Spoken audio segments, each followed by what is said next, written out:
Coming up on Jerusalem Dateline, resolved to finish the job as Israel prepares to enter Rafah. The power of a mother's love. Rachel Goldberg brings the plight of the hostages to world leaders.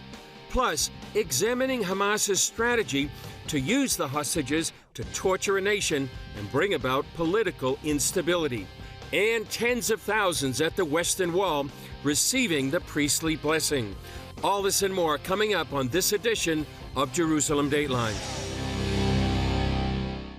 Hello and welcome to this edition of Jerusalem Dateline. I'm Chris Mitchell.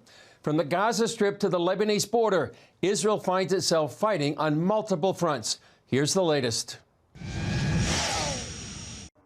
Israel is set to go ahead with its plans to take out Hamas in Rafah, despite the disapproval of the Biden administration. Israel is setting up thousands of tents before the military action to provide a sanctuary to keep civilians out of harm's way. The operation also aims to rescue the remaining hostages. 133 hostages are still being held by Hamas in Gaza for over 200 days in inhumane conditions. Until Hamas releases our hostages, the IDF will continue to pursue Hamas everywhere in Gaza. This is an urgent call for action. We will leave no stone unturned in our efforts to find our hostages. President Biden and the leaders of 17 other nations with hostages in the hands of Hamas have issued a joint statement. It calls on Hamas to accept a ceasefire deal that would see the hostages freed. And on Israel's northern border, the IDF is involved in significant battles with Hezbollah. This week, Israel hit Hezbollah with dozens of airstrikes. Israel's defense minister says over the course of the war, Israel has killed many of Hezbollah's top people. Half of the Hezbollah commanders in southern Lebanon have been eliminated. These are the people who were responsible for the offensive actions, the will to harm the citizens of the State of Israel. In the U.S., administrators are still dealing with the pro-Palestinian protests on college campuses, which are sometimes anti-Semitic and pro-Hamas.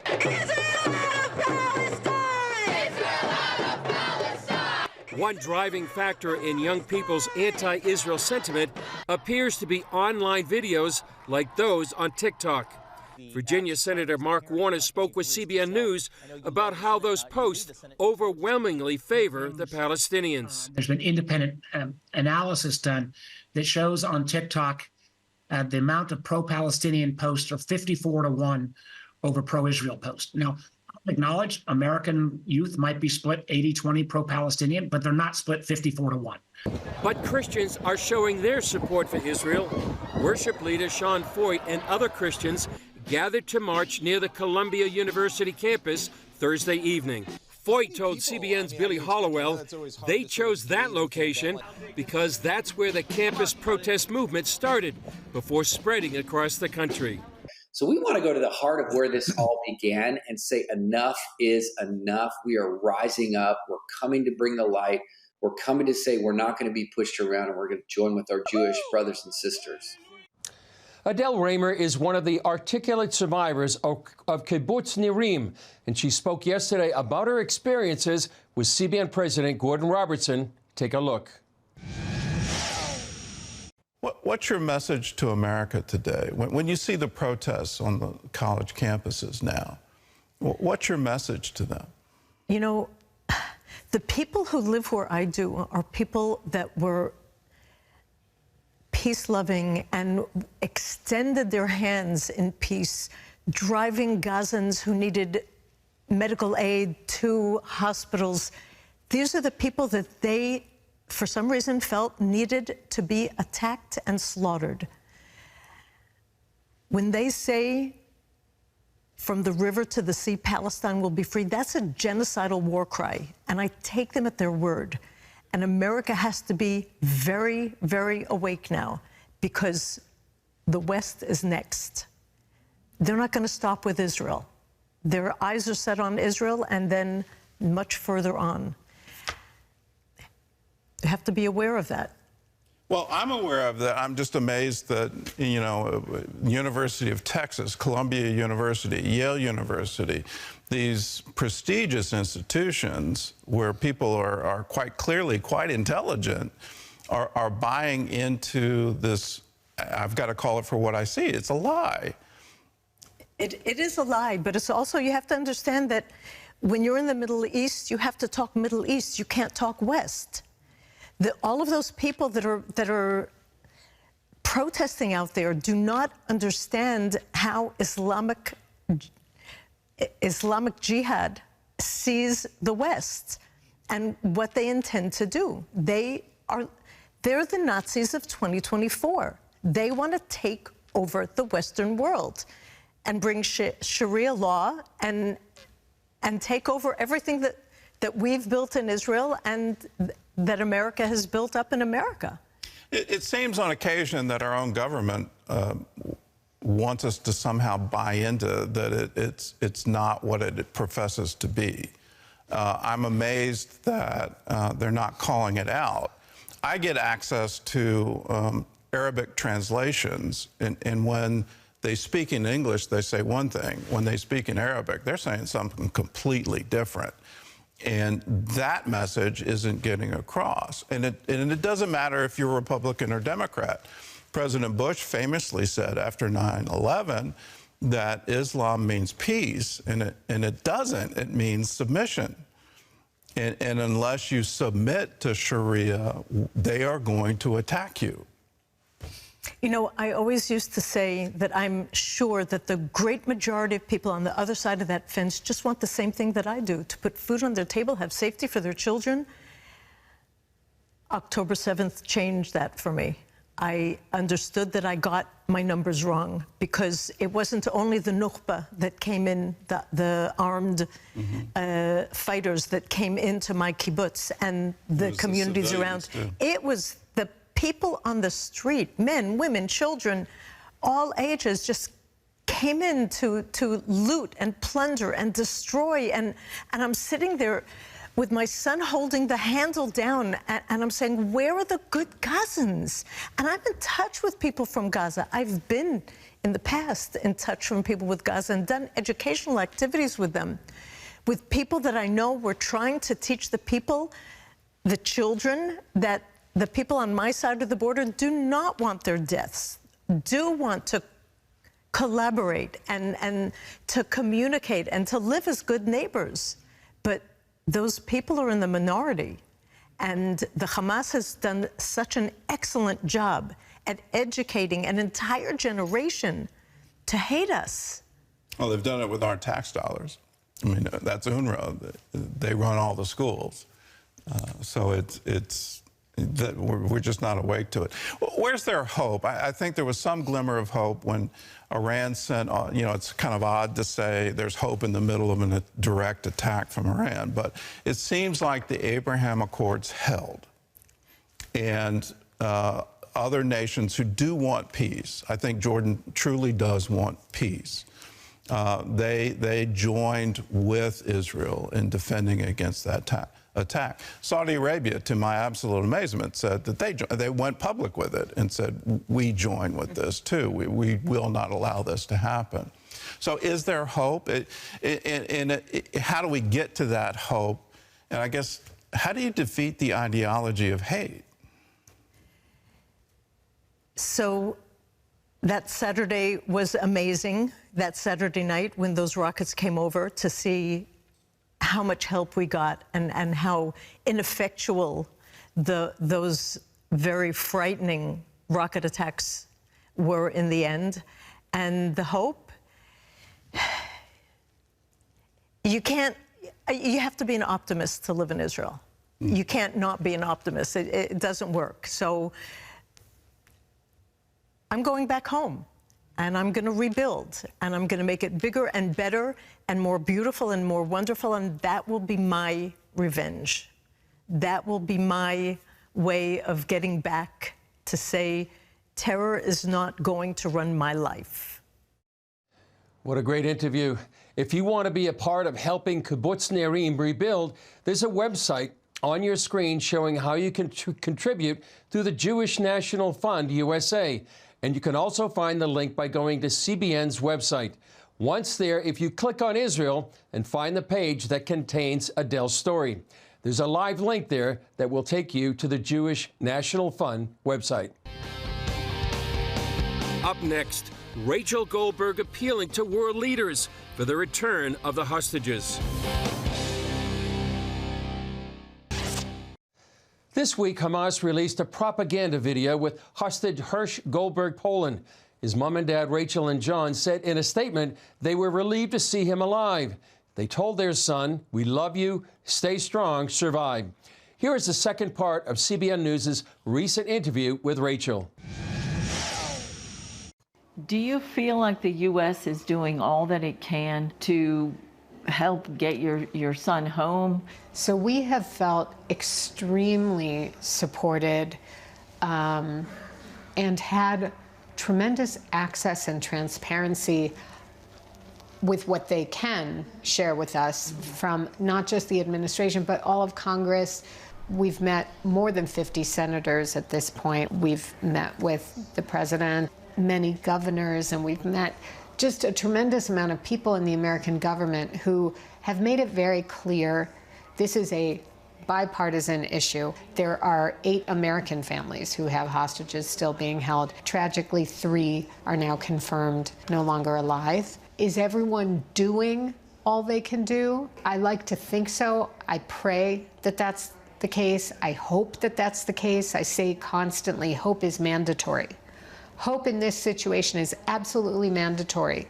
I pray that everything that can be done is being done. Well, you've been at the UN, you've also met with the Pope.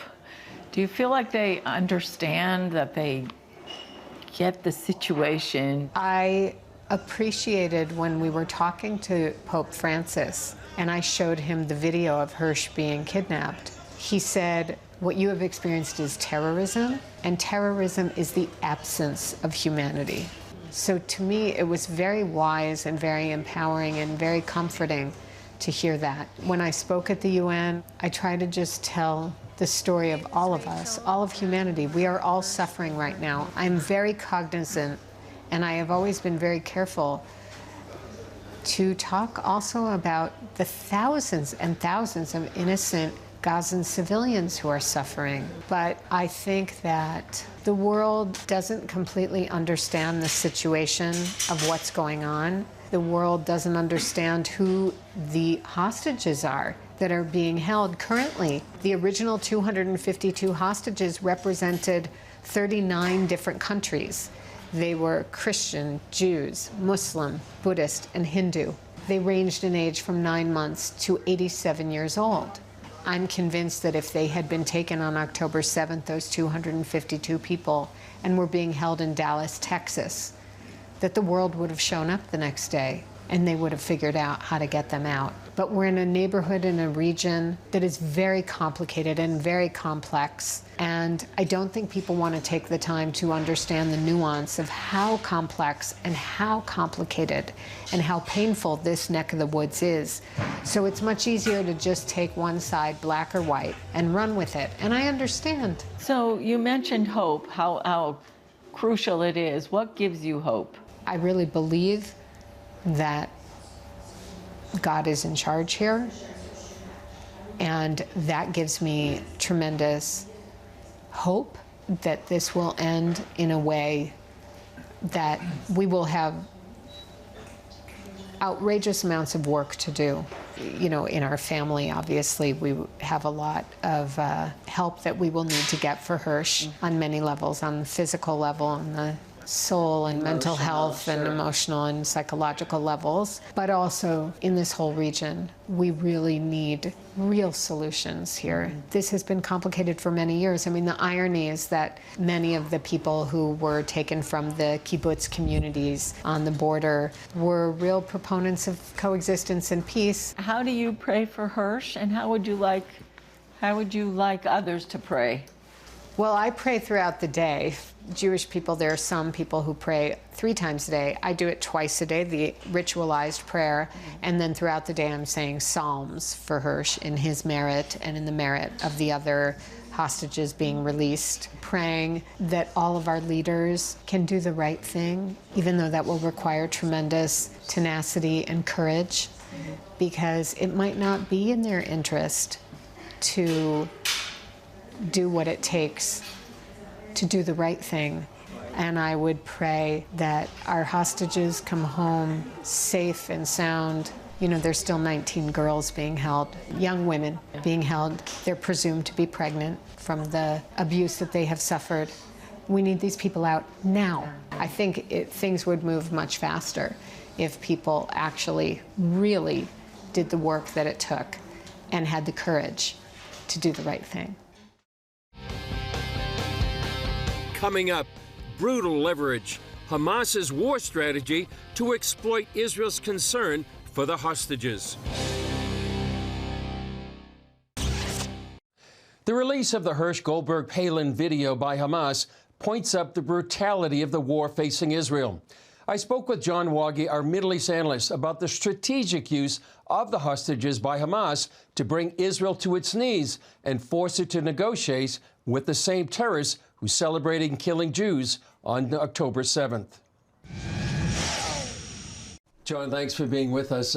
Talk about the hostages. You know, we just heard a very poignant interview with Rachel Goldberg Palin, and so many of these just so poignant, so heartrending. Yep. But on the other hand, there are some hostage families that have a different point of view than Rachel and others. Right. It's a tough one, Chris, because, you know, I was walking across the street on the way to dinner last night, and there was a mother and a 9-year-old girl and a baby in a stroller. And we were crossing the crosswalk together, and there was a picture of the hostage families. And the girl went up and put her hand on one of the faces. Yeah. This is the kind of thing, it's Israeli credo, l'chaim, to life. Yeah. Everybody wants to spare every life possible. The problem comes when Hamas issues, really, I think, a despicably timed video to coordinate with Passover that shows Hirsch in this obvious hostage situation. And how's his family going to react? Of course, they want everything done that the government can do to bring him out and bring him out now, just like all the hostage families want. But there are other hostage families who are saying, wait, my son would never want me to negotiate with the terrorists. That's what's happening here and has been happening for some time. Right. So it's a real dilemma. And you know, the government behind all of this has been saying consistently since October 7th that the best way to get the hostages released is to pressure Hamas and not to have this strategy of delay, which is what Washington wants. Yeah, since the very beginning of the war, there were 2 main goals: defeat Hamas and get the hostages out. Sometimes they seem competing, sometimes they complement one another, but right. You said the military operation to defeat Hamas, in many ways, some people see as the way to get the hostages.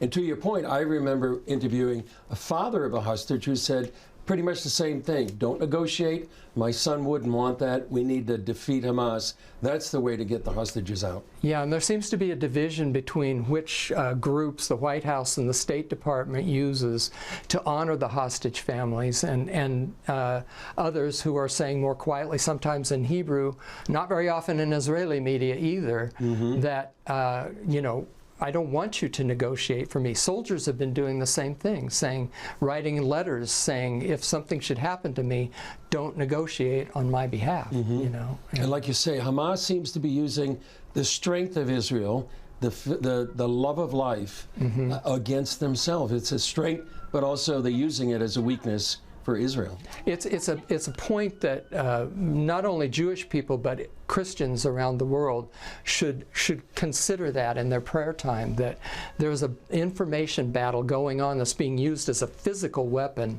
by the terrorists, and just to pray that that will all be exposed down to who's funding all this. Yeah, you know? Yeah, that's a great point, John. And you know, I know somebody was saying the other day, the difference in, you can say bring them home now, which puts the onus on the government, or let them go, which puts the onus on Hamas. Exactly, exactly. And to your point, how can people be praying right now for the hostage families and for Israel right now, a critical time as they're planning to go into Rafah? Right. There are so many battlefronts. There's the media battlefront. There's the physical battlefront, not only of Gaza, but also of Hezbollah in the north and Iran itself now. So prayer for all those physical battlefronts, and as well in the information war, as the truth can get out, that there's not moral equivalence between a Hamas terrorist group and the Israel government, who's doing everything it can to conduct the war morally and yet achieve their goal, which is the eradication of a group that's killing its own people. Still ahead, thousands at the Western Wall receiving the priestly blessing. Despite war and rumors of war, tens of thousands of Jewish people came to the Western Wall during the days of Passover to pray and receive a special blessing. And as CBN Middle East correspondent Julie Stahl tells us, this year's focus was the hostages and their families.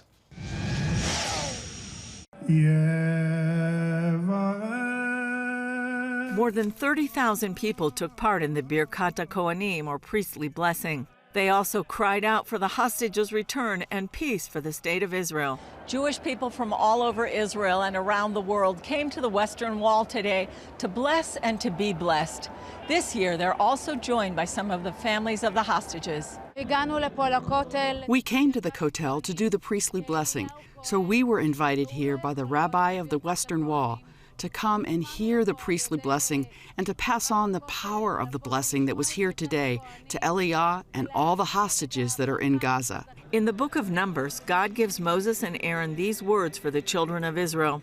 The Lord bless you and keep you. The Lord make his face shine upon you and be gracious to you. The Lord lift up his countenance upon you and give you peace. While the Aaronic blessing is a daily part of Jewish prayers, this public tradition happens twice a year, during Sukkot and Passover. Jewish men believed to be of the priestly line proclaim the blessing. The last collective blessing happened during Sukkot, just days before October 7th. That day, Hamas terrorists wounded and kidnapped Siggy Cohen's son, Eliah. The prayers that we are praying, they are drawing all the hostages to return to us. And that's the most substantial thing, because only the Holy One, only our Father that is in heaven, can return them to us. In addition to the blessing and prayers for the hostages, prayers went up for the more than 100,000 Israelis displaced from their homes, the wounded, families of those who died, IDF soldiers, and the security of Israel. We are praying that in this month of Nisan, that is the month of redemption, when the people of Israel were redeemed, and with the help of God, they will be redeemed again. We pray to God that he will redeem all the hostages, the daughters and sons, will return to their homes healthy and whole, with the help of God. Rabbi Shmuel Rabinovich thanked God for standing with Israel during the Iranian missile attack. He added, God performed miracles for Israel when he brought them out of Egypt, and Israel must remain thankful. Julie Stahl, CBN News, the Western Wall, Jerusalem. A unique Jewish choir sang psalms in Jerusalem's Jewish quarter over Passover to draw people closer to God. Here again is CBN Middle East correspondent Julie Stahl.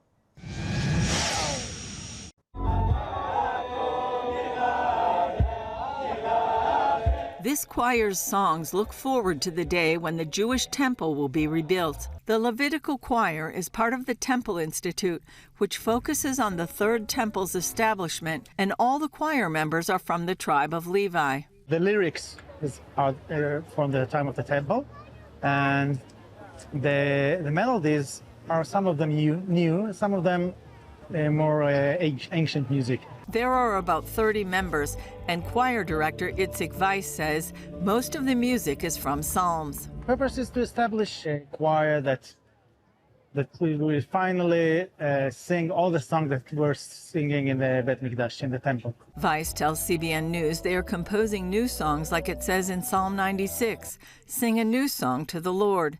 He says many people are uncomfortable these days with the idea of killing animals to sacrifice in a rebuilt temple, and it doesn't resonate with them. But music is different. Singing and music is something that everyone can communicate. So our thought was that there's something that everyone agrees that music does good to people and make them to connect spiritually.